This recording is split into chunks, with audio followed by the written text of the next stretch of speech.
Alrighty, so here's that 2017 Jeep Wrangler we were talking about, Sahara. Of course, she is a four-door hardtop. This vehicle is very, very clean, to be honest. So I'm going to show you around it, in and out, let you see exactly what the vehicle is. So, factory tires, or at least what looks like they are to me, 18-inch wheels. And tires definitely have some life left in them. I'd say they're probably a little bit over halfway. Even, and this is part of showing you, I want to show you how clean it was. Even looking at this front suspension and stuff, it's all just really super clean. Whoever owned this,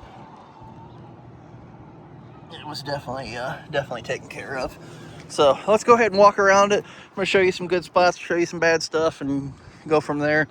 It's got one little stone chip right here on the edge of the hood, and it probably really just needs to be filled in, but you can see it started to corrode just a little bit. But all of that gap looks absolutely awesome on these front fender extensions here. You can see it definitely was an Ohio-owned vehicle, because you can see where they had the front license plate screwed on. If it was me, I'd probably just find some sort of vanity plate to throw on there. Looks like it does have aftermarket headlights, which is honestly probably a good thing, because the Jeep ones are kind of terrible. But other than that, that's really the only like aftermarket piece that I see on it. Let's take a quick peek under the hood.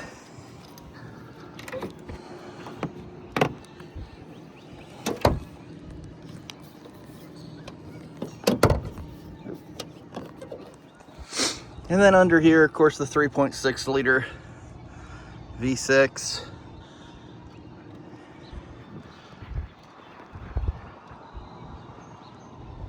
And everything under here, minus that it's got a Napa battery in it, everything under here looks exactly the way it should to me.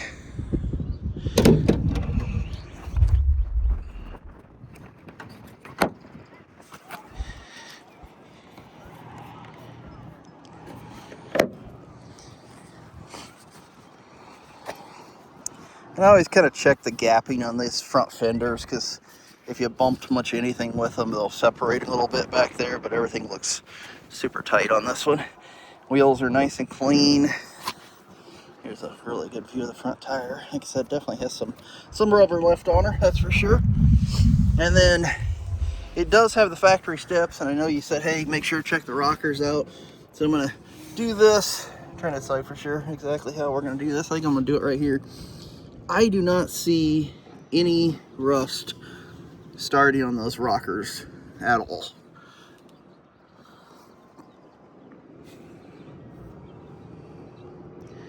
And they are super, super clean. That little bit of a bigger spot there was just a water spot, but I don't see anything. And then let's try to get a little bit of a back view there.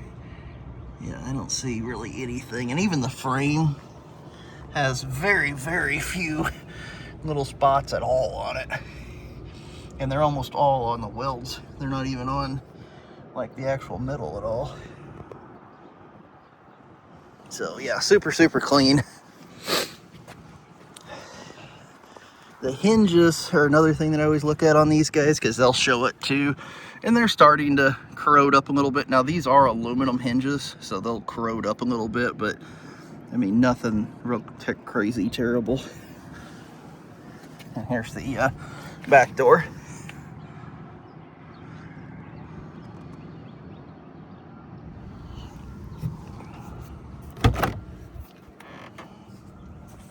Now this is probably the only negative thing I say about the interior. They definitely stretch these out a little bit. You can see they hang down a little farther than what they should. Got aftermarket little Jeep mats in it, look kind of cool. I think that might just be some dirt, but whatever it is, it's definitely not staying there very long. Seats are nice and clean.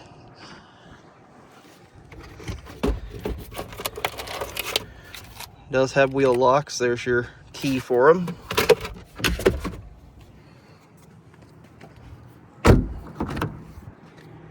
And the back seat, in my opinion, does not look like there was hardly anybody ever back here. So for the age and the miles, I definitely would tell you this is probably one of the cleaner Jupes I've ever seen. It's really a clean vehicle. Check all that. And I really don't see any real rust on the body at all, other than that one little stone chip up on the hood, which I think that would be pretty easy fixed with a paint touch-up pen, to be honest. Coming on out back, it doesn't look like the spares ever touched the ground. Still got the nubbies on it. Let's pull this out of the way so we can get a good look at the rear bumper.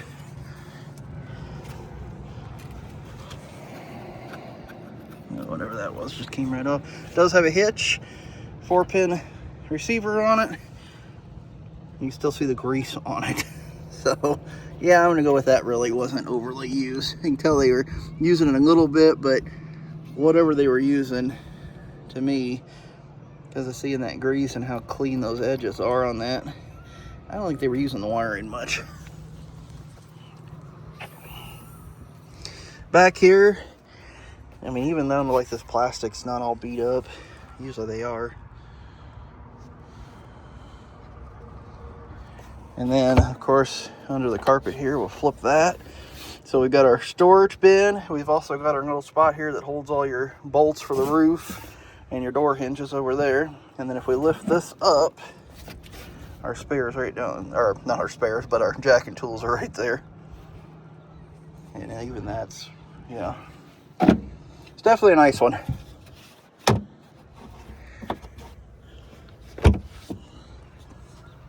That is one thing that is nice with these rear mats. If you want to, if I remember right, you can actually flip them upside down and use the rubber side. But whichever way you prefer.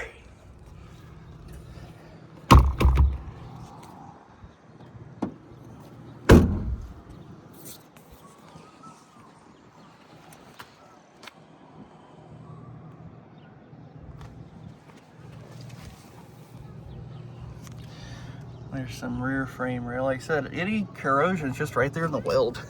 And that's all it is. So it's super clean. And this rocker here, a little dirt right back there, but nothing. I don't honestly even see any bubbles in this starting yet. Get you as good of a view as I can there. And of course the hinges are showing a little bit, but this is a piece that honestly is pretty easy if you ever wanted to, just to change them out to an aftermarket. We see a lot of those. And just change them out to like a black aftermarket one and then you're done. Got a little scratch right here on the door. And just to give you a size reference, if you've been around these guys much at all, there's the key and there's the scratch.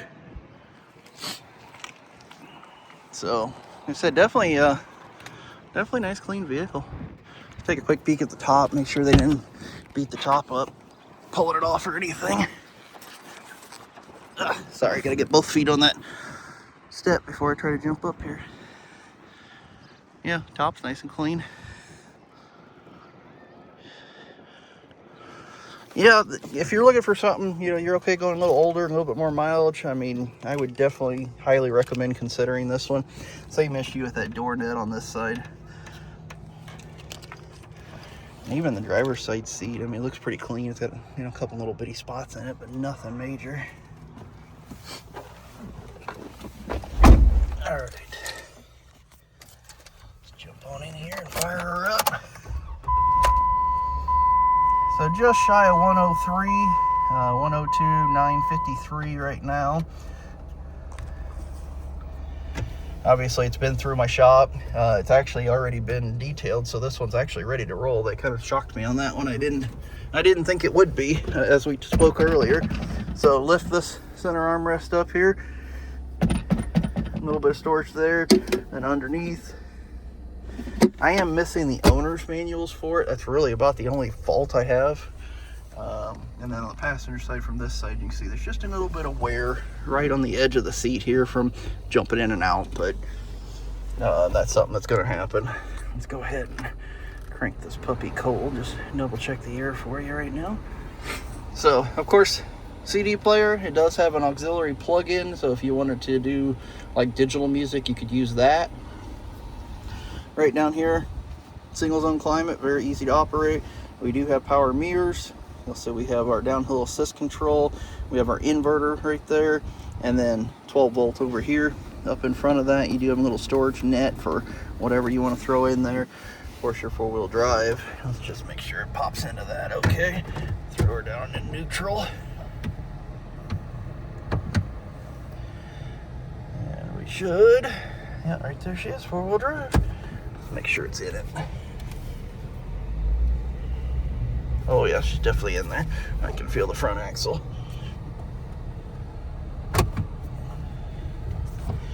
Make sure she disengaged. Nope, she's still in for right now. Let's back up.